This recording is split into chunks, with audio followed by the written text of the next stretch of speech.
വിപിൻ ചേട്ടാ, welcome to the show. നമ്മുടെ സാന്ത്വനം 2 set നമ്മൾ ഭയങ്കര ഹാപ്പിയാണ്. എപ്പോഴും എല്ലാവരും നല്ല പോസിറ്റീവ് മൈൻഡോടുകൂടി പോകുന്ന ഒരു സെറ്റാണ്. ചിൽ വൈബാണ്. ഭയങ്കര പാടാണോ സീരിയലിലൊക്കെ എത്തിപ്പെടാനായിട്ട്, ഈ ഫീൽഡിൽ കയറാനായിട്ട്? ഞാൻ ഫസ്റ്റ് ചെയ്യുന്നത് നമ്മുടെ മില്ലേനിയത്തിന്റെ തന്നെ പ്രൊഡക്ഷനിലുള്ള അനുരാഗ ഗാനം പോലെ എന്നുള്ള സീരിയലാണ്. അപ്പൊ എങ്ങനെയാണ് ഈ ഫീൽഡിലോട്ടൊക്കെ വന്നത്? പഠിച്ചത് എന്തായിരുന്നു? ഇതില് ആഗ്രഹം ഉണ്ടായിരുന്നു, നല്ല ആഗ്രഹം ഉണ്ടായിരുന്നു, പക്ഷെ എത്തിപ്പിടിക്കാൻ പറ്റുന്നില്ലായിരുന്നു. പിന്നെ എന്റെ അച്ഛൻ അഭിനയമോഹമുള്ള ഒരു മനുഷ്യനായിരുന്നു. ഞാൻ സീരിയലിൽ വരുന്നതിന് തൊട്ട് മുമ്പ് വരെ അപ്പനെ കുറ്റപ്പെടുത്തിക്കൊണ്ടിരുന്ന ആൾക്കാരാണ് കൂടുതൽ ഉണ്ടായിരുന്നത്.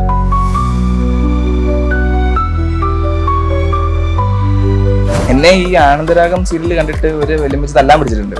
ഒരു വെല്ലുമിച്ചിട്ട് ഓട്ടോയിൽ ഇങ്ങനെ പോയിട്ട് ഓട്ടോ അവിടെ നിർത്തിച്ചിട്ട് നിന്നക്കിട്ട് ഞാൻ വെച്ചിട്ടുണ്ട്, ഞാൻ പെമ്പിള്ളാരെ ഇട്ടുകൊണ്ട് കഷ്ടപ്പെടുത്തല്ല, ഞാൻ പൊന്നമ്മച്ചി ഇവരുടെ അഭിനയമാണ്. അല്ല, എന്റെ ചേച്ചിയുടെ മോനെ പോലെ തന്നെയാ മോൻ ഇരിക്കുന്നത്, അതുകൊണ്ടാണ് ഞാൻ കാണുന്നത് എന്ന് പറഞ്ഞിട്ട് കണ്ണു പറയും. എന്ത് പറ്റി? അവൻ മരിച്ചുപോയി. അപ്പൊ മോന്റെ അതേ ഫേസ് കട്ടായിരുന്നു അവന്. അപ്പൊ മോനെ എപ്പോ കണ്ടാലും എനിക്ക് അതാ ഓർമ്മ വരുന്നത്. ഒരു ഇന്റർവ്യൂ ആന്റിയോ അവരുടെ വീട്ടിലോ കാണുന്നുണ്ടെങ്കിൽ എന്നെ ഒന്ന് കോണ്ടാക്ട് ചെയ്യും. കാരണം ഞാൻ സംസാരിക്കാൻ ഞാൻ കൊതിക്കുന്നുണ്ട്, ഞാൻ കാത്തിരിക്കുന്നുണ്ട് അവരെ ഒന്ന് കാണാൻ വേണ്ടിയിട്ട്.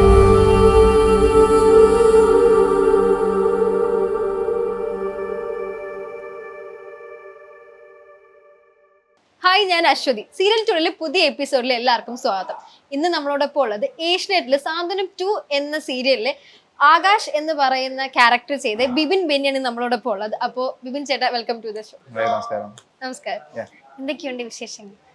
നല്ല വിശേഷം, കുഴപ്പമില്ല. നമ്മുടെ സീരിയലിന്റെ ഷൂട്ട് നല്ല തകൃതിയായിട്ട് നടന്നുകൊണ്ടിരിക്കുന്നു.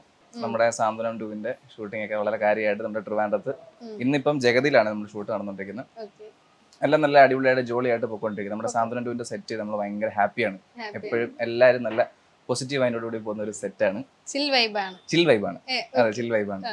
അതുകൊണ്ട് എല്ലാം നല്ല അടിപൊളിയായിട്ട് തന്നെ പോയിക്കൊണ്ടിരിക്കുന്നു.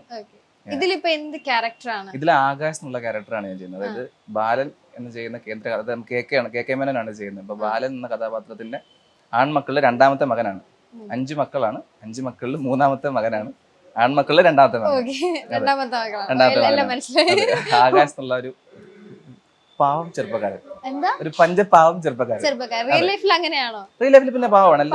ആരും ഇങ്ങനെ മോശം സ്വന്തമായിട്ട് പറയത്തില്ലല്ലോ, പിന്നെ പാവം തന്നെ സ്വന്തമായിട്ട് പറയത്തുള്ളൂ. ഇല്ല, പോസിറ്റീവ് ക്യാരക്ടർ, നെഗറ്റീവ് ക്യാരക്ടർ അല്ല. നെഗറ്റീവ് അല്ല. ഞാൻ ഇതിനു മുമ്പ് ചെയ്തിരിക്കുന്ന സീരിയലിലൊക്കെ ഞാൻ നെഗറ്റീവ്, ഫസ്റ്റ് പോസിറ്റീവായിട്ട് നെടുനീള ചെയ്യുന്ന ഒരു ക്യാരക്ടർ ഇതാണ്. എനിക്ക് ഒരുപാട് ഇഷ്ടപ്പെട്ട ഒരു കഥാപാത്രമാണ്. ഇതിനു മുമ്പ് നെഗറ്റീവ് ചെയ്തിട്ടുണ്ടോ? ഇതിന് മുമ്പ് ചെയ്ത സീരിയൽസ് ഒക്കെ ഏതായിരുന്നു? ഞാൻ ഫസ്റ്റ് ചെയ്യുന്നത് നമ്മുടെ മില്ലേനിയത്തിന്റെ തന്നെ പ്രൊഡക്ഷനിലുള്ള അനുരാഗ ഗാനം പോലെ എന്നുള്ള സീരിയലാണ്. സി കേരളത്തില്. അതാണ് എന്റെ ഫസ്റ്റ് സീരിയല്. അതിലും നെഗറ്റീവ് ഷെയ്ഡായിരുന്നു. എന്നുവെച്ചാൽ പക്ക വില്ലൻ അല്ല, പക്ഷെ ക്രൂക്കട്ട് മൈൻഡുള്ള ഒരു നെഗറ്റീവ് ഷെയ്ഡ്.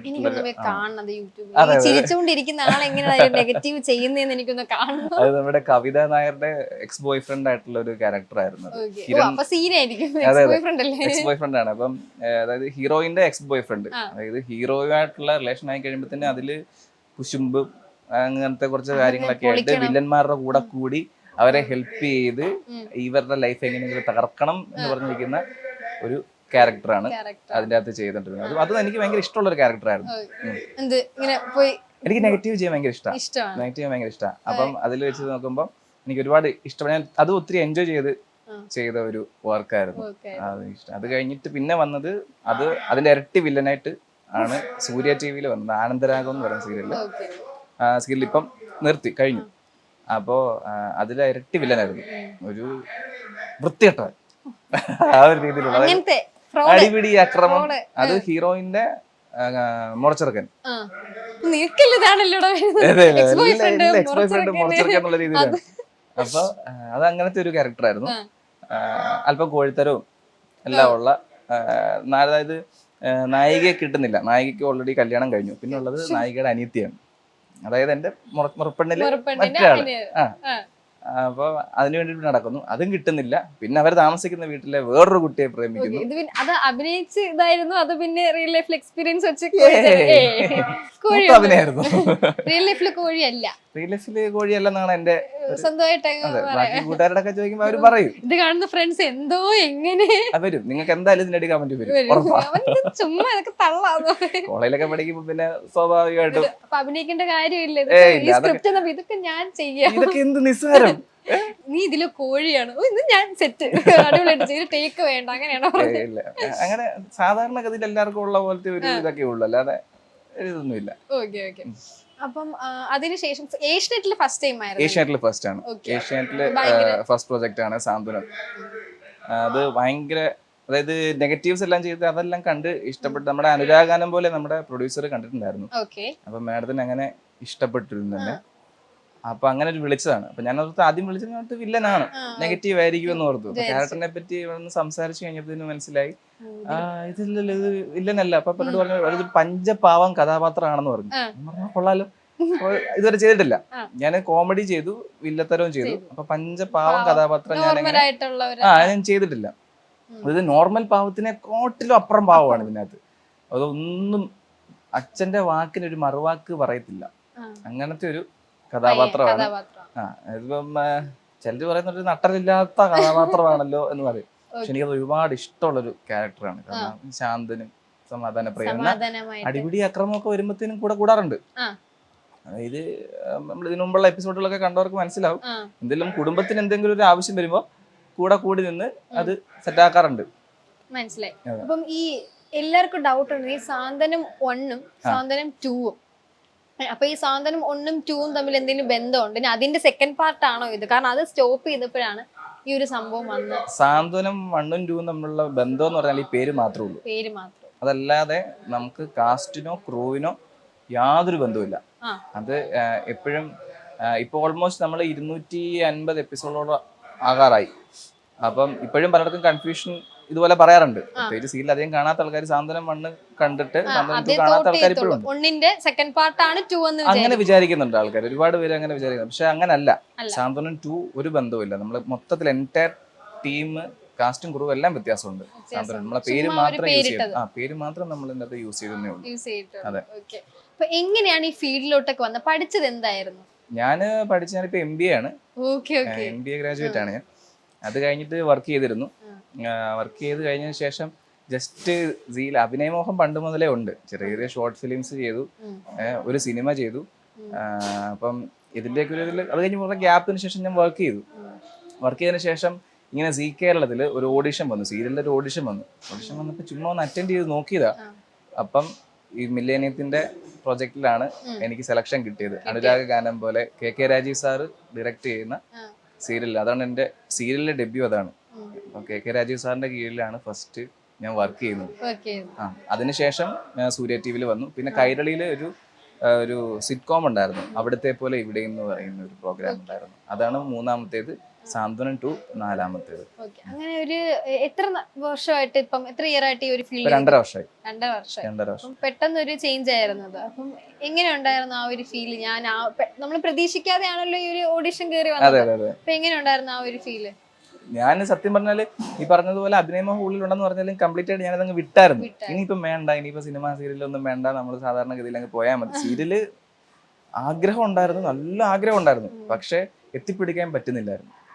ഇതിലേക്ക് ഇങ്ങോട്ട് എന്ത് ചെയ്യണം, എനിക്ക് ആരെയും പരിചയമില്ല. ഭയങ്കര പാടാണോ സീരിയലിലൊക്കെ എത്തിപ്പെടാനായിട്ട്, ഈ ഫീൽഡിൽ കയറാനായിട്ട്? പ്രയാസമാണ്. പിന്നെ കോമ്പറ്റീഷൻ ഉണ്ടോ? നല്ല കോമ്പറ്റീഷൻ ഉണ്ട്. പണ്ടൊക്കെ എന്ന് പറഞ്ഞാൽ എനിക്കറിയില്ല, ഇപ്പം സീരിയലിൽ ചെറുപ്പക്കാരുൾപ്പെടെ എല്ലാവർക്കും. ഞാൻ ആ ഓഡീഷന് പോയപ്പോൾ ഏകദേശം 10 മണിക്ക് ഓഡീഷൻ പറഞ്ഞു. ഞാൻ എൻ്റെ അമ്മയും കുട്ടിയാണ് ഞാൻ പോകുന്നത്. എറണാകുളത്ത് വെച്ച് മെർമെയ്ഡ് ഹോട്ടലിൽ വെച്ചായിരുന്നു ഓഡീഷൻ. അപ്പൊ ചുമ്മാ ഒരു ട്രിപ്പ് ആയിക്കോട്ടെ എന്ന് പറഞ്ഞാൽ അമ്മയാണ് എനിക്ക് പ്രോത്സാഹനം തന്നത്. എടാ വാടാ പോകാൻ പോകുന്നത്. ഞാൻ പറഞ്ഞു എന്തിനാ അമ്മ വെറുതെ പോയിട്ട് കാര്യമൊന്നും ഇല്ല, പോണോ? അപ്പൊ അമ്മ പറഞ്ഞു ഇല്ല ചുമ്മാ പോയേക്കാന്ന് പറഞ്ഞിട്ട് ഞങ്ങൾ അങ്ങനെ പോയതാണ്. അവിടെ ചെന്ന് 10 മണിക്ക് ഓഡീഷൻ പറഞ്ഞു. 8:30 ആയപ്പോഴത്തേനും ഞാൻ അവിടെ ചെന്ന് ഓഡീഷന് ഞാൻ ചെന്നപ്പോൾ എനിക്ക് കിട്ടിയ ചെസ്റ്റ് നമ്പർ 191 ആണ്. 8:30 ചെന്നപ്പോൾ എനിക്ക് കിട്ടിയ ചെസ്റ്റ് നമ്പർ 191. അത്ര ആൾക്കാർ വന്നു കഴിഞ്ഞു. ഉച്ച കഴിഞ്ഞപ്പോഴത്തേനും 1000+ എല്ലാം നമ്മൾ ചെറുപ്പക്കാർ, ഏകദേശം നമ്മുടെ ഏജിലുള്ള ആൾക്കാർ മാത്രമാണ് വന്നിരിക്കുന്നത്. അപ്പൊ നല്ല കോമ്പറ്റീഷൻ ഉള്ള ഫീൽഡാണ്. ഇഷ്ടം പോലെ നല്ല അഭിനേതാക്കളും കഴിവുള്ളവർ ഇഷ്ടം പോലുള്ള ഇതാണ്. അവർ ഒരുപാട് ആഗ്രഹിക്കുന്നുണ്ട് സീരിയലിൽ, പക്ഷെ എത്തിപ്പെടാൻ നമുക്ക് പാടാണ്.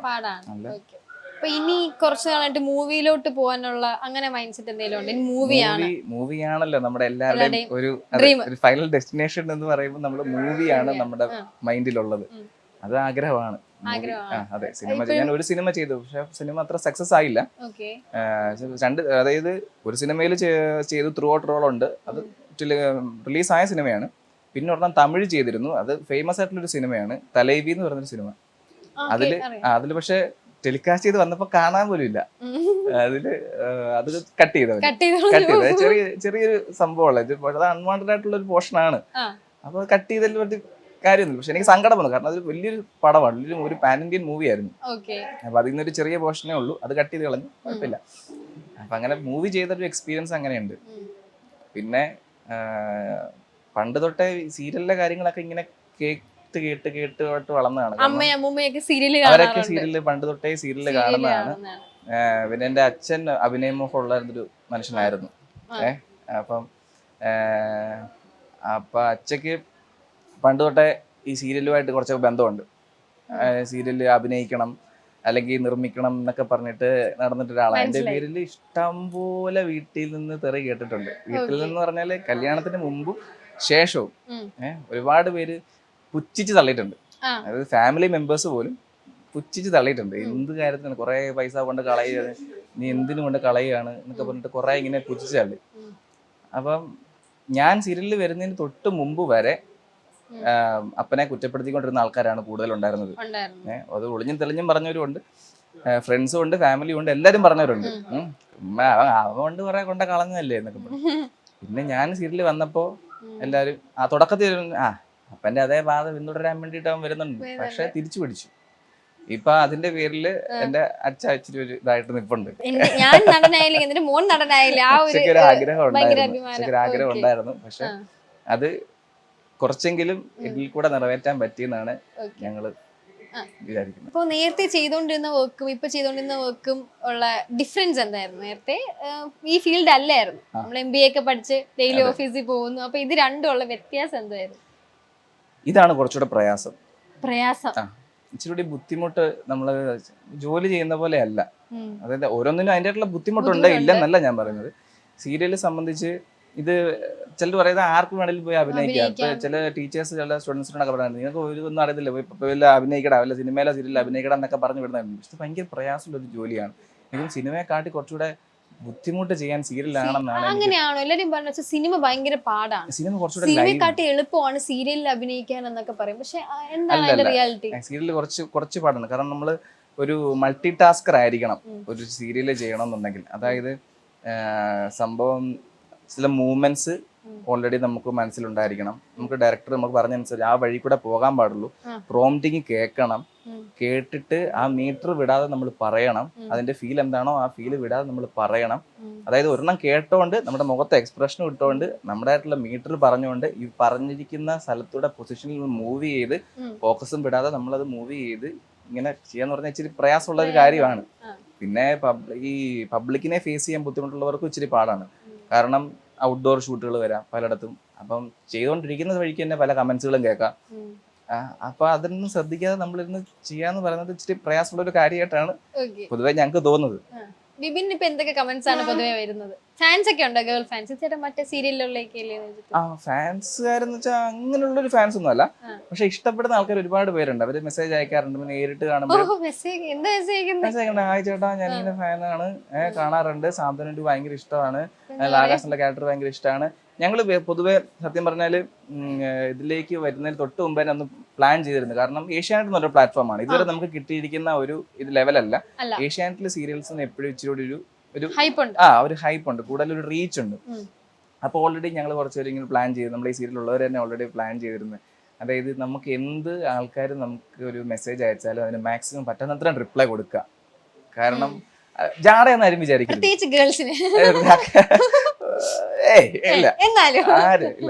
ആര് മെസ്സേജ് അയച്ചാലും റിപ്ലൈ കൊടുക്കാറുണ്ട്. ആര് മെസ്സേജ് അയച്ചാലും റിപ്ലൈ. ഇപ്പൊ ഇഷ്ടമാണ് എന്ന് പറയുമ്പോഴത്തേനോ thank you so much, support വേണം എന്നൊക്കെ നമ്മൾ സംസാരിക്കും. നമ്മളെ ഇഷ്ടമാണെന്നല്ല, കാരണം നമ്മളെ പേഴ്സണലി അറിയാവുന്നവരല്ല ഈ വരുന്നത്. ആകാശ് എന്നുള്ള ഒരു കഥാപാത്രത്തെ ഇഷ്ടപ്പെട്ടുകൊണ്ട് മെസ്സേജ് അയക്കുന്നവരാണ്. അപ്പോൾ നമ്മൾ അവർക്ക് നല്ല പോസിറ്റീവ് ആയിട്ടുള്ള റിപ്ലൈ തന്നെ കൊടുക്കാറുണ്ട്. അവരുടെ അഭിപ്രായങ്ങൾ കേട്ട് നമ്മളത് ഷൂട്ട് ചെയ്യുമ്പോൾ നമ്മൾ അതിനെപ്പറ്റി ചിന്തിക്കാറുണ്ട്. ഒരുപാട് പേരുണ്ട് കേട്ടോ, അതായത് ക്രിട്ടിസൈസ് ചെയ്യുന്ന ഒരുപാട് പേരുണ്ട്. അങ്ങനെ ചെയ്യരുതായിരുന്നു, ഇങ്ങനെ ചെയ്യണം, അങ്ങനെ ചെയ്യണം, ഇന്നടത്ത് ഇന്ന എക്സ്പ്രഷൻ അല്ല, ഇങ്ങനെ ഒരുപാട് പേരുണ്ട്. ഭയങ്കര ഫ്രീ ആയിട്ട് സംസാരിക്കുന്ന ഒത്തിരി പേരുണ്ട്. ഫാൻസ് പേജ് ഒക്കെ തുടങ്ങിയിട്ടുണ്ടോ ആരെങ്കിലും? ഫാൻസ് പേജ് കുറച്ച് അങ്ങനെ ആകാശ് ഫാൻ അങ്ങനല്ല. അതായത് ഇപ്പം എന്റെ പേരിൽ ബിബിൻ ബിന്നി ഫാൻസ് പേജ് എന്ന് പറഞ്ഞ് തുടങ്ങിയിട്ടുണ്ട്. ആകാശ് മീനാക്ഷി സിംഗിൾ ആയിട്ട് തുടങ്ങിയിട്ടില്ല, ഞങ്ങൾ കപ്പിളാണ്. സീരിയൽ എനിക്ക് തോന്നുന്നു ഏറ്റവും കൂടുതൽ ഇങ്ങനെ കപ്പിൾ കോംബോ ഇഷ്ടപ്പെടുന്ന ആൾക്കാരാണ്. അങ്ങനെയാണ് ഫാൻസ് ഗ്രൂപ്പ് ഉണ്ട്. ആകാശ് മീനു, ആകാശ് മീനാക്ഷി, ഇതുപോലെ തന്നെ നമ്മുടെ ഗിരീഷിന്റെ ആണെങ്കിൽ ആര്യൻ മിത്ര, അങ്ങനെ കുറെ നമ്മുടെ സീരിയലിൽ തന്നെ കുറെ കോമ്പിനേഷൻ ഫാൻസ് പേജുകൾ തുടങ്ങിയിട്ടുണ്ട്. നല്ല സപ്പോർട്ടാട്ടോ അവര്. നമ്മുടെ എല്ലാ എപ്പിസോഡിനും അവരത് സംഭവങ്ങൾ അവര് പ്രൊമോ ചെയ്യാറുണ്ട്. ഭയങ്കര രസമാണ്. പുറത്ത് വെച്ച് കാണാൻ പറഞ്ഞു ഈ എപ്പിസോഡിൽ ഈ സെന്റിമെന്റ്സ് എനിക്ക് ഭയങ്കര വിഷമമായി അങ്ങനെയൊക്കെ പറഞ്ഞിട്ടുണ്ട്. പൊതുവെ എങ്ങനെയാണല്ലോ സീരിയൽസിന്റെ ഒരു റിവ്യൂ ആൾക്കാർ അതെ പറഞ്ഞിട്ടുണ്ട്. അവര് ഒരുപാട് പേര് പറഞ്ഞിട്ടുണ്ട്, ഇന്നത് ചെയ്ത് നന്നായിരുന്നു, അല്ലെ ചിലര് പറഞ്ഞിട്ടുണ്ട് കൊള്ളത്തില്ലായിരുന്നു, ഇച്ചിരി സ്റ്റേൺ ആയിട്ട് എന്ന് പറയായിരുന്നു. തിരിച്ച് പറയാത്ത അച്ഛനോട് അല്ലേ? അതെ, അച്ഛനോട് എന്തുകൊണ്ട് പറയുന്നില്ല? അപ്പൊ നമുക്ക് അവിടെ നിന്ന് പറയാൻ പറ്റത്തില്ല, ഓൾറെഡി സ്ക്രിപ്റ്റഡ് അല്ലേ. നമുക്ക് തരുന്ന ഒരു സംഭവം ഇങ്ങനെ ചെയ്യാനേ പറ്റത്തുള്ളൂ. അതായത് പണ്ട് എന്നെ ഈ ആനന്ദരാഗം സീരിയൽ കണ്ടിട്ട് ഒരു വെല്ലുമിച്ച് തല്ലാൻ പിടിച്ചിട്ടുണ്ട്. അതായത് ഷൂട്ടിൽ നിൽക്കുകയാണ്. അപ്പൊ ഞാൻ ബൈക്ക് ഓടിച്ച് ഇങ്ങനെ വന്നിട്ട്, അപ്പൊ ബൈക്ക് ഇച്ചിരി ദൂരെ ഉണ്ടെന്ന് നിർത്തിയിരിക്കുകയാണ്. അപ്പൊ ഷൂട്ടിലാന്ന് അറിയില്ല, ക്യാമറ ഇച്ചിരി വളവിന്റെ അപ്പുറത്താണ്. അപ്പൊ ഞാനിങ്ങനെ ബൈക്ക് നിർത്തി ഇങ്ങനെ തിരിച്ചിങ്ങനെ നിർത്തി കഴിഞ്ഞപ്പോൾ ഒരു വെല്ലും വെച്ചിട്ട് ഓട്ടോയിൽ ഇങ്ങനെ പോയിട്ട് ഓട്ടോ അവിടെ നിർത്തിച്ചിട്ട് ഇന്നൊക്കെ ഞാൻ വെച്ചിട്ടുണ്ട്, നീ ആ പെമ്പിള്ളാരായിട്ടോണ്ട് കഷ്ടപ്പെടുത്തല്ല. ഞാൻ പറഞ്ഞു പൊന്നമ്മച്ചി വെറുതെ അഭിനയമാണ്, ഞാൻ ശരിക്കും പറ്റ പാവമാണെന്ന് പറഞ്ഞപ്പോൾ എനിക്കറിയാം, എന്നാലും ഞാൻ പറഞ്ഞതാണ്, നിന്നെ ഒന്ന് കൈ കിട്ടാൻ കാത്തിരിക്കുവായിരുന്നു. സത്യം പറഞ്ഞാൽ പണ്ടത്തേനെക്കാട്ടിൽ ഒരുപാട് ഇപ്പം വ്യത്യാസം വന്നിട്ടുണ്ട് ആൾക്കാർക്ക്. സീരിയലിനോടുള്ള അല്ല അഭിനയത്തിനോടുള്ള കാഴ്ചപ്പാട് മാറിയിട്ടുണ്ട്. അഭിനയമാണെന്ന് ഒരുപാട് പേര് ഇപ്പൊ റിയലൈസ് ചെയ്യുന്നുണ്ട്. എന്നാലും സീരിയല് സ്വന്തം വീട്ടിൽ നടക്കുന്നത് പോലെ കാണുന്ന ആൾക്കാരും ഉണ്ട്. അതായത് കഴിഞ്ഞ ദിവസം ഇവിടെ ജഗതി വെച്ച് പൊങ്കാലയുടെ സമയത്ത് ഒരു വെല്ലുമച്ചി എന്നെയും ഗിരീഷിനെയും വന്ന് കണ്ടു. നമ്മളിവിടെ ഉണ്ടെന്ന് പറഞ്ഞ് ഞങ്ങളെ വന്ന് കണ്ടു. കാണാൻ ഭയങ്കര സന്തോഷമായി, ഞങ്ങൾ കാണണമെന്ന് ഭയങ്കര ആഗ്രഹമായിരുന്നു. പണ്ട് ആ വെല്ലുമച്ചി ഇന്നും കരച്ചിലായി. കാരണം ഞങ്ങളുടെ ആ കഥാപാത്രത്തെ ഉൾക്കൊണ്ടിട്ട് അങ്ങ് ഭയങ്കര കരച്ചിലായി. പിന്നെ ഞങ്ങള് ആശ്വസിപ്പിച്ച് കെട്ടിപ്പിടിച്ചൊക്കെ പറഞ്ഞു വിട്ടു. അങ്ങനെയുള്ള ആൾക്കാരും ഉണ്ട് സ്വന്തം പോലെ കാണുന്നത്. പിന്നെ എനിക്ക് സത്യം പറഞ്ഞാല് ഇപ്പോഴും ഞാൻ ഓർക്കുന്നത്, ഒരു 3-4 ദിവസമേ ആയിട്ടുള്ളൂ എന്ന് പറഞ്ഞാലും ഇപ്പോഴും എൻ്റെ മനസ്സിൽ കിടക്കുന്ന ഒരു സംഭവമുണ്ട്. നമ്മള് ഈ പൊങ്കാലയുടെ അന്ന് സദ്യ വിളമ്പിക്കൊണ്ടിരിക്കുമ്പോൾ ഒരു ആൻറ്റി വന്നിട്ട്, എൻ്റെ അമ്മയുടെയൊക്കെ പ്രായമുള്ള ഒരു ആൻറ്റി വന്നിട്ട് പറഞ്ഞു, മോനെ കാണാൻ വേണ്ടി മാത്രമാണ് ഞാൻ ഈ സീരിയൽ വെക്കുന്നത്, ഈ സീരിയൽ കാണുന്നതെന്ന് പറഞ്ഞു.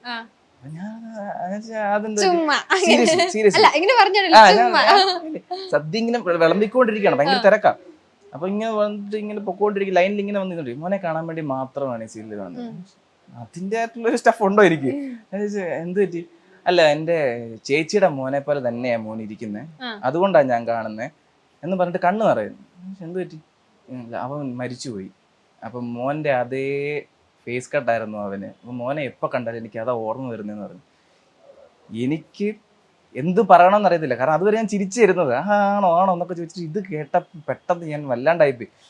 അത് കഴിഞ്ഞ് പെട്ടെന്ന് ക്യൂവിൽ നിന്നിട്ട് ഭക്ഷണം മേടിച്ചുകൊണ്ട് ആ ആൻറ്റി അങ്ങ് പോയി. പിന്നെ ഞാൻ തപ്പിയിട്ട് ആളെ കണ്ടുമില്ല. എനിക്ക് കൂടെ നിൽക്കണമെന്നുണ്ടായിരുന്നു, ഒന്ന് ചേർത്ത് പിടിക്കണമെന്നുണ്ടായിരുന്നു, 2 വാക്ക് സംസാരിക്കണമെന്നുണ്ടായിരുന്നു. കാരണം അവർക്ക് ആ മകനെ ഇനി കാണാൻ പറ്റില്ല. പക്ഷെ അത് എന്നെ കാണുമ്പോൾ അവർക്ക് അവരുടെ ആ മകനെ കണ്ട ഒരു ഫീലിംഗ് കിട്ടുന്നുണ്ട്. എനിക്കത് തിരിച്ചൊന്ന് കൊടുക്കാൻ പറ്റിയില്ലെന്ന് ഓർത്തിട്ട് ഇപ്പോഴും ഞാൻ ചില സമയത്ത് അത് ആലോചിക്കും, ഒന്ന് കാണാൻ പറ്റിയില്ലല്ലോ, അത് ഇച്ചിരി വിഷമമുണ്ട്. ഞാൻ തപ്പി. ഞാനൊരു റിക്വസ്റ്റ് പറയുന്നതെന്ന് വെച്ചാല്, ഈ സത്യം പറഞ്ഞാൽ ഈ ഒരു ഇന്റർവ്യൂ ആൻറ്റിയോ അവരുടെ വീട്ടിലോ കാണുന്നുണ്ടെങ്കിൽ എന്നെ ഒന്ന് കോണ്ടാക്ട് ചെയ്യും. കാരണം ഞാൻ സംസാരിക്കാൻ ഞാൻ കൊതിക്കുന്നുണ്ട്, ഞാൻ കാത്തിരിക്കുന്നുണ്ട് അവരെ ഒന്ന് കാണാൻ വേണ്ടിയിട്ട്. അതുകൊണ്ട് ഇന്റർവ്യൂ കാണുന്നുണ്ടെങ്കിൽ എന്നെ എങ്ങനെയെങ്കിലും ഒന്ന് കോണ്ടാക്ട് ചെയ്താ.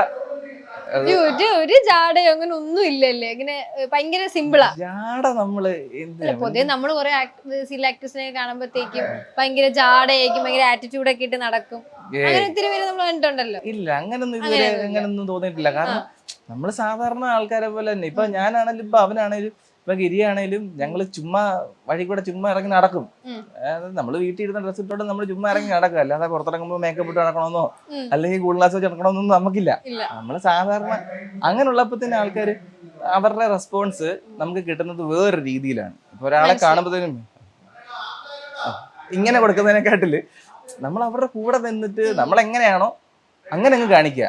അത് അവിടെ അഭിനയിക്കേണ്ട കാര്യമില്ലല്ലോ, നമ്മൾ ക്യാമറയുടെ മുന്നിൽ മാത്രം അഭിനയിച്ചാൽ മതി. ഈ ജാട കാണിക്കുക എന്ന് പറയുന്നത് ഒരു തരം അഭിനയമാണ്.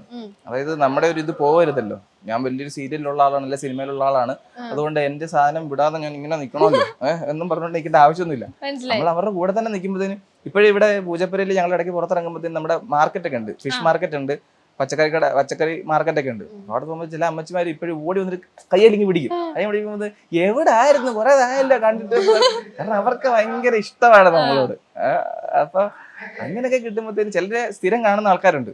അപ്പൊ നമ്മൾ നടന്നു നോക്കുന്ന അവരൊന്നും കണ്ടില്ലെങ്കിൽ കൈ വിട്ടിട്ട് ഉയ് എന്നാ മൈൻഡ് ചെയ്യാതെ പോകുന്നേ, അയ്യോ കണ്ടില്ല കേട്ടോ, ഇതൊക്കെ പറഞ്ഞ ഞങ്ങള് ജാടായിട്ടുള്ള ഒന്നും നമുക്ക് അങ്ങനെ കണ്ട ഒരു ശരി. നമ്മൾ എത്ര വളർന്നാലും നമുക്ക് ജാട ഇടണ്ടെന്നാണ് എനിക്ക് തോന്നുന്നത്. പിന്നെ എനിക്ക് തോന്നുന്നു പലരും ആൾക്കാർ ജാട കാണിക്കുന്നത് വെച്ചാല് ഈ കണ്ടി ചിലരെ പോലുള്ള സെൽഫി എടുക്കുക അപ്പൊ അവർ ബുദ്ധിമുട്ടുള്ള ആൾക്കാർ വേറെ കാണും. അതായത് നമുക്കൊന്നും അത് പ്രശ്നമാണെന്ന് ഞാൻ പറയത്തില്ല, കാരണം നമുക്ക് ഇതൊക്കെ കിട്ടും ഭയങ്കര സന്തോഷം. പുറത്തിറങ്ങുമ്പോൾ അവർ നമ്മുടെ അടുത്ത് വരുന്നു, നമ്മളെ തിരിച്ചറിയുന്നു, അവർ അഭിപ്രായം പറയുന്നു, സ്നേഹിക്കുന്നു, കെട്ടിപ്പിടിക്കുന്നു, നമുക്ക് ഭയങ്കര സന്തോഷമാണ്. ചിലതൊക്കെ കിട്ടി മടുത്ത ആൾക്കാരുണ്ടാവും. പിന്നെ ആൾക്കാരുടെ ഇങ്ങനെ വരുന്ന ആൾക്കാരുണ്ട്, അത് ജാടയല്ല, അവരെ കിട്ടി മടുത്തു, ഇനിയിപ്പൊ അങ്ങനെ നിൽക്കേണ്ട കാര്യമില്ല എന്ന് പണ്ട് ഒഴിഞ്ഞു മാറി പോകുന്ന ആൾക്കാരായിരിക്കും. അങ്ങനെ മടുക്കാതിരിക്കട്ടെ എന്ന് ഞാൻ പറഞ്ഞു. കാരണം ഞങ്ങൾക്ക് എനിക്ക് തോന്നുന്നു എത്ര വന്നാലും അത്ര സന്തോഷം. അത്ര സന്തോഷം. ഈ കൂടുതലും അമ്മമാരല്ലേ കൂടുതലും സംസാരിക്കാൻ വരുന്നത്. അപ്പൊ ഒരു പ്രത്യേക ഒരു സ്നേഹം, അവര് സംസാരിക്കാൻ ഒരു വാത്സല്യത്തോടെ ആയിരിക്കും സംസാരിക്കാൻ വരുന്നത്. ബാക്കി ഇപ്പം ഫാൻസ് ആൾക്കാർ ഫോട്ടോ എടുക്കുന്നു പോകുന്നു, പക്ഷെ അമ്മമാര് വരുമ്പോ ആ ഒരു സെയിം ഫീൽ ചെയ്യുമ്പോ അതെങ്ങനെയായിരുന്നു? ഉണ്ട്. അതായത് ഈ പറഞ്ഞ പോലെ ഒരു ഏജ് കാറ്റഗറി, നമ്മുടെയൊക്കെ അമ്മമാരുടെ ഒരു പ്രായം അല്ലെങ്കിൽ നമ്മുടെ വല്യമ്മച്ചിമാരുടെ പ്രായമുള്ള ആൾക്കാരാണ് ഏറ്റവും കൂടുതൽ നമ്മുടെ അടുത്ത് വരുന്നത്. അപ്പം അവര് വന്നിട്ട് മോനെ മക്കളെ എന്ന് വിളിച്ച രീതിയിലാണ് സംസാരിക്കുന്നത്. അവര് ഡെയിലി നമ്മളവരുടെ വീട്ടിൽ ചെല്ലുന്നവരാണ്, ഡെയിലി നമ്മളെ കാണുന്നവരാണ്. ഇപ്പൊ സിനിമയിലുള്ളവരെ പോലല്ല. സിനിമയൊക്കെ നമ്മൾ തിയേറ്ററിൽ പോയി കണ്ടാലോ അല്ലെങ്കിൽ ടി വിയിൽ സിനിമ, ഇത് ഡെയിലി നമ്മളെങ്ങനെ കണ്ടോണ്ടിരിക്കുന്ന റൂട്ടീൻ. അവർക്ക് ഇതില്ലാതെ പറ്റത്തില്ലാത്ത ആൾക്കാരുണ്ട്. അപ്പം അവരുടെ സ്നേഹം നേരിട്ട് വന്ന് അറിയിച്ചു കഴിയുമ്പോഴത്തേനും സ്വാഭാവികമായിട്ടും നമുക്ക് എന്താ പറയാ, ഉള്ളിലൊരു എന്താ പറയുക, ദൈവമേ ഇവർ ഇത്രയും നമ്മളെ സ്നേഹിക്കുന്നുണ്ടല്ലോ. പ്രത്യേകിച്ച് ഒരു പോസിറ്റീവ് ക്യാരക്ടർ ആയതുകൊണ്ട് ഒരു പാവം. അത് എന്റെ കഥാപാത്രം എന്ന് പറയുമ്പോൾ അച്ഛന്റെയും ഭാര്യയുടെ ഇടയ്ക്ക് കിടന്ന് ഞെരുങ്ങാണ്. അതായത് ഭാര്യ വില്ലത്തിയല്ല, ഭാര്യ ഭയങ്കര പോസിറ്റീവ് ആയിട്ടുള്ള വ്യക്തിയാണ്, പക്ഷെ ഭാര്യ ഇച്ചിരി ബോൾഡാണ്. അതായത് ആരുടെ മുഖത്ത് നോക്കി എന്തു പറയുന്ന ഒരു കഥാപാത്രമാണ് ഇതിനകത്ത് മീനാക്ഷി എന്ന് പറയുന്നത്. മീനാക്ഷി, അത് ഐശ്വര്യ രാജേഷ് ആണ് മീനാക്ഷിയുടെ. നല്ലതായിട്ട് അവിടെ ചെയ്യുന്നുണ്ട്. നല്ല നമ്മുടെ സീരിയലിൽ ഏറ്റവും കൂടുതൽ പോസിറ്റീവ് കമന്റ്സ് കേൾക്കുന്നത് ആ കഥാപാത്രം. പേര് കിട്ടുന്ന ഇതുപോലെ ഏതാ പേര് കിട്ടുന്നത് അതെ, പേരുണ്ട്. എനിക്ക് ഫസ്റ്റ് സീരിയലിൽ പേരുണ്ട്, എന്റെ വൈഫുണ്ട് ഫസ്റ്റ്. അതായത് ഞാൻ പറഞ്ഞില്ലേ, അനിതാ ഗാനം പോലെ സീരിയലിനകത്ത് പഴയ എക്സ് ബോയ് ഫ്രണ്ട് ആണെന്ന് പറഞ്ഞാലും കാമുകിയുടെ കൂട്ടുകാരെ തന്നെ കല്യാണം കഴിച്ചതാണ് ഞാൻ. പക്ഷെ ഒരു ഹിറ്റായ ഒരു കോംബോ, ഒരു പേരുള്ളത് ഇതിനകത്താണ്. അപ്പം ഞാൻ പറഞ്ഞു വന്ന എവിടെ ആയിരുന്നു? അപ്പൊ അച്ഛൻ എന്ന് പറയുന്നത് അത് ഈടാ എന്ന് പറയുമ്പോഴത്തേനും ശരി അച്ഛാ. ഇപ്പം ഭാര്യയായിട്ട് ഇപ്പൊ പുറത്തു പോകാൻ കറങ്ങാൻ പ്ലാൻ ഇട്ടെന്ന് പറഞ്ഞാലും അച്ഛനൊരു കാര്യം വേണ്ട, അത് വേണ്ട, ഇത് ചെയ്യാൻ പറഞ്ഞു കഴിഞ്ഞാൽ പറഞ്ഞ ഭാര്യയുടെ അഭിപ്രായം പോലും ചോദിക്കാതെ ശരി അച്ഛാ ചെയ്യാം. അപ്പൊ അവർക്കുണ്ടാകുന്ന ഒരു ബുദ്ധിമുട്ടുണ്ടല്ലോ. അപ്പൊ അതിന്റെ ഇടയിൽ കിടന്നിട്ട് എന്ത് ചെയ്യണം, ഭാര്യയുടെ കൂടെ നിൽക്കണോ? അപ്പൊ അച്ഛൻ മഴ പറയും. അച്ഛനോട് വന്നാൽ അയ്യോ ഭാര്യ കിടക്കപ്പോൾ ശരിയല്ല. ചില ആൾക്കാരുടെ റിയൽ ലൈഫിൽ നടക്കുന്ന ഒരു ഒരുപാട് കാര്യങ്ങൾ നമ്മുടെ റിയൽ ലൈഫിൽ നടക്കുന്ന സീരിയലുണ്ട്. ചിലർ ഇതൊക്കെ നടക്കുന്നതാണോ എന്നാലേക്ക്. പക്ഷെ ഇപ്പൊ സത്യം പറഞ്ഞാൽ മീഡിയാസ് ഒക്കെ ഇത്ര സ്ട്രോങ് ആയപ്പോൾ നമ്മൾ പല വാർത്തകളും അറിയാൻ തുടങ്ങിയത്. പണ്ട് ഈ സോഷ്യൽ മീഡിയ ഇത്ര ഇതല്ലാത്തത് കൊണ്ട് നമുക്ക് അറിയത്തില്ല ഇതൊക്കെ എന്ത് സംഭവം. ഇപ്പൊ നമ്മൾ ഒരുപാട് കാര്യങ്ങൾ അറിയുന്നുണ്ട്. അതൊക്കെ തന്നെ സീരിയലിൽ കാണിക്കുന്നതൊക്കെ ഒറിജിനൽ സംഭവങ്ങളാണ്. ഈ അമ്മായിമ്മ പോരുകളും നാത്തൂൻ പോരുകളും ഈ കൊട്ടേഷൻ കൊടുക്കുന്നതും ഇതെല്ലാം ഉള്ള കാര്യങ്ങളാണ് അല്ലേ. നമ്മൾ ഓർക്കുന്നത് അവരിതിൽ കൊട്ടേഷൻ കൊടുക്കുന്നു, ഇതൊക്കെ ഉള്ള സംഭവങ്ങളാണ്. ഒന്നും ഇല്ലാത്തതായിട്ടൊന്നും കാണിക്കുന്നില്ല. ഇതിലിപ്പോ ക്യാരക്ടർ അച്ഛൻ പറയുന്നത് കേട്ട് ഇങ്ങനെ നിൽക്കുന്നത്. ഇപ്പൊ റിയൽ ലൈഫിൽ അങ്ങനെയാണ്, അച്ഛൻ പറയുന്നത് കേട്ട് ഒന്നും പറയാതെ വീട്ടിൽ അങ്ങനെ ഒന്നും എതിർത്ത് സംസാരിക്കാറില്ല. എന്നാൽ ഇതിലുള്ള ക്യാരക്ടർ പോലെ വീട്ടിൽ അച്ഛൻ ഇപ്പൊ സീരിയൽ കാണുമ്പോ ഇങ്ങനെയൊക്കെ എന്റെ നിന്നിരുന്നെങ്കിൽ എന്ന് തോന്നിയിട്ടുണ്ടോ? ഇല്ല, ഇതിൽ ഇച്ചിരി കൂടുതലാണ്. അച്ഛൻ പാസം കൂടുതലാണ് ഇതിനകത്ത്. റിയൽ ലൈഫിൽ അങ്ങനെയല്ല. റിയൽ ലൈഫിൽ ഒന്നും എതിർത്ത് പറയാറില്ല. അങ്ങനത്തെ കാര്യങ്ങളെ അപ്പം പറയാറുള്ളൂ. അത് കൂടുതൽ ഞങ്ങൾ നല്ല കമ്പനിയാണ്. ഞങ്ങളുടെ ഫാമിലി എന്ന് പറഞ്ഞാൽ ഇപ്പൊ അപ്പനോടാണെങ്കിലും അമ്മയോടാണെങ്കിലും ഞങ്ങൾ ഭയങ്കര ഫ്രണ്ട്ഷിപ്പ് വൈബാണ്. നമുക്ക് എന്ത് വേണേലും പറയാം. ഇപ്പം അപ്പനാണെങ്കിലും അമ്മയാണെങ്കിലും ചേട്ടനാണെങ്കിലും എല്ലാം, ചേട്ടന്റെ വൈഫാണെങ്കിലും എന്ത് വേണം നമുക്ക് തുറന്നു പറയാൻ പറ്റും. ഇപ്പം ഒരു വണ്ടിയെ പോകുമ്പോഴത്തേനും ഇപ്പൊ ഞാൻ പെട്ടെന്ന് ഇങ്ങനെ ഒരു സാധനം ഇങ്ങനെ നോക്കി കഴിഞ്ഞാലേ അമ്മ എന്ത് വേടേ ഒരു വണ്ടി നോക്കിയത് ആ വണ്ടിയാണ്, അതായാലും പെമ്പിള്ളാരെ നോക്കിയായിരിക്കും. ഈ ഒരു രീതിയിലാണ് സംസാരിക്കുന്നത്. ഓക്കെ, പക്ഷെ വണ്ടിയല്ലേ നോക്കിയേ, വണ്ടിപ്രാന്തുണ്ട്, വണ്ടിയാണ്. വണ്ടിപ്രാന്തുണ്ട്, ഓക്കെ, നല്ലപോലെ വണ്ടിപ്രാന്തുണ്ട്. ബൈക്കാണോ കാറാണോ? കാറാണ് കൂടുതൽ. കാറുണ്ട്. ഇപ്പൊ ഏത് കാറുണ്ടോ? വണ്ടിയുണ്ട്, വണ്ടി യൂസ് ചെയ്യുന്നുണ്ട്. പക്ഷെ ഡ്രീം കാർ എടുത്തായിരുന്നോ? ഏതാ? നമുക്ക് ഡ്രീം കാർ മനസ്സിലുണ്ട്, എടുക്കണം. ഏതാ ഡ്രീം കാർ? ഏതാ ഡ്രീം കാർ? മേഴ്സിക്കുട്ടിയാണ് ഡ്രീം കാർ, മെഴ്സിഡീസ് ആണ് എന്റെ ഡ്രീം കാർ. നമ്മളെ കൊണ്ട് എത്തിപ്പിടിക്കുന്ന ലെവലുള്ളതല്ല, അങ്ങറ്റൊക്കെ ഉണ്ട്, പക്ഷെ അങ്ങോട്ട് പോയിട്ട് കാര്യമൊന്നുമില്ല. ആഗ്രഹങ്ങൾക്ക് പ്രത്യേകിച്ച് പൈസ മുടക്കൊന്നുമില്ല, എത്ര വേണമെങ്കിലും ആഗ്രഹിക്കാം. പക്ഷെ എന്നാലും കൊക്കിൽ ഒതുങ്ങുന്ന ഒരു സാധനം എനിക്ക് മെഴ്സിഡീസ് ആണ് എന്റെ മനസ്സിലുള്ളത്. എന്തെങ്കിലും എടുക്കാൻ പറ്റും. പിന്നെ ഇപ്പൊ അതൊന്നും വലിയ ബുദ്ധിമുട്ടുള്ള കാര്യമല്ല, ആർക്കും ഏതോ സാധാരണക്കാരനോട് എടുക്കാൻ പറ്റുന്നതൊക്കെ ഉള്ളൂ. പക്ഷെ അത് മനസ്സിലൊരു ആഗ്രഹമുണ്ട്, എടുക്കണം. അപ്പൊ ഇനി നെക്സ്റ്റ് പ്രോജക്റ്റ്, മൂവി അങ്ങനെ എന്തെങ്കിലും വന്നിട്ടുണ്ടോ? സീരിയൽ മാത്രമാണ്? സീരിയൽ ചെയ്തോണ്ടിരിക്കുന്ന സമയത്ത് എനിക്ക് വന്നിട്ടുണ്ട്. പക്ഷെ സീരിയൽ നമ്മൾ ചെയ്യുന്ന വെച്ചാൽ ഒരു മാസത്തിൽ പകുതി ദിവസം നമ്മൾ സീരിയലിലേക്കാണ് പോകുന്നത്. നമ്മുടെ ഷെഡ്യൂള് 15 to 31 നമുക്ക് ഇവിടെ കൊടുത്തേ പറ്റുള്ളൂ. അതായത് ഇത്രയായിട്ട് മെയിൻ ആയിട്ട് നിൽക്കുന്ന ഒരു ക്യാരക്ടർ ആയതുകൊണ്ട് നമുക്ക് ഈ ഡേറ്റ്സ് മറ്റൊരാൾക്ക് കൊടുക്കാൻ പറ്റും. സിനിമയിൽ എന്ന് പറഞ്ഞാൽ ഏകദേശം ഒരു 40 days അല്ലെ അങ്ങനെ പോകും. അല്ലെങ്കിൽ ഒരു ചെറിയൊരു ക്യാരക്ടർ ആണെങ്കിൽ ഒരു 5 days 10 days ആണെങ്കിൽ പോലും ഒരു നമുക്കത് പറ്റത്തില്ല. അപ്പൊ പലവട്ടം ചില ഓഫേഴ്സ് വന്നിട്ടുണ്ട്. അപ്പൊ നമ്മളിങ്ങനെ സംസാരിക്കുമ്പോൾ നമ്മുടെ പ്രൊഡ്യൂസറോടാണെങ്കിലും നമ്മുടെ ഡയറക്ടറോടാണ് സംസാരിക്കുമ്പോൾ പറയും അത് നമുക്ക് പാടായിരിക്കും എന്ന് പറയുമ്പോഴത്തേനും നമുക്ക് ഡെഡിക്കേഷൻ ഇതിലാണല്ലോ. കാരണം ഇതാണ് നമുക്ക് ഇത്ര നല്ലൊരു ഓപ്പർച്യൂണിറ്റി കൊണ്ട് തന്നത്. നമുക്ക് ഈ ഗ്രീൻ ടിവിയുടെ സാന്ത്വനം എന്ന് പറഞ്ഞ പ്രോജക്റ്റ് ആണ്. അപ്പോൾ ഒരിക്കലും നമ്മള് അത് പിന്നെ ചെയ്യാൻ അങ്ങനെ ഒരു രീതി ഇല്ല. സ്പോട്ടിൽ തന്നെ ചെയ്യും. നമുക്ക് ഒരുപാട് പേരോട് നന്ദിയുള്ള ഒരു ഇതാണ് ഇത്. നമ്മുടെ പ്രൊഡ്യൂസർ, നമ്മുടെ കൺട്രോളർ, നമ്മുടെ ഡയറക്ടർ, ഫുൾ ടീമിനോട് എന്നും കടപ്പെട്ടവരായിരിക്കും. ഓക്കെ, അപ്പൊ ഇനി മുമ്പോട്ട് ഇനി ബിഗ് സ്ക്രീനിൽ എത്തണമെന്നാണല്ലോ ആഗ്രഹം ഒരു സിനിമ നടന്നത്. അപ്പൊ അതൊക്കെ എത്തുമെന്നാണ് എനിക്ക് പറയാൻ പറ്റുന്നത്. ഇപ്പൊ ഇത്രയും നമ്മൾ 2 years ഒരു സ്വപ്നത്തില് ഇത്രയും നമ്മൾ എത്തി. അപ്പം ഇനി അങ്ങോട്ട് ഒരു ബിഗ് സ്ക്രീനിൽ കാണാൻ പറ്റട്ടെ എന്ന് ഞാൻ ആശംസിക്കുന്നു. അപ്പൊ എന്തായാലും ഇത്രയും നേരം സഹിച്ചു, താങ്ക് യു സോ മച്ച്. ഇത്ര നേരം എന്നെ സഹിച്ചതിന് നിങ്ങൾക്ക് ഒരാളെ അല്ല എല്ലാവരും കാണുന്നുള്ളൂ. പക്ഷെ ഇതിന് പുറകെ നിൽക്കുന്ന കുറെ പേര് ഇങ്ങനെ സഹിച്ചിരിപ്പുണ്ട്. ഇവൻ എന്തെപ്പോഴാണ് നിർത്തുന്നത്? അങ്ങനെ ഒന്നുമില്ല. അല്ല പറഞ്ഞു. Okay, thank you so much. Thank you.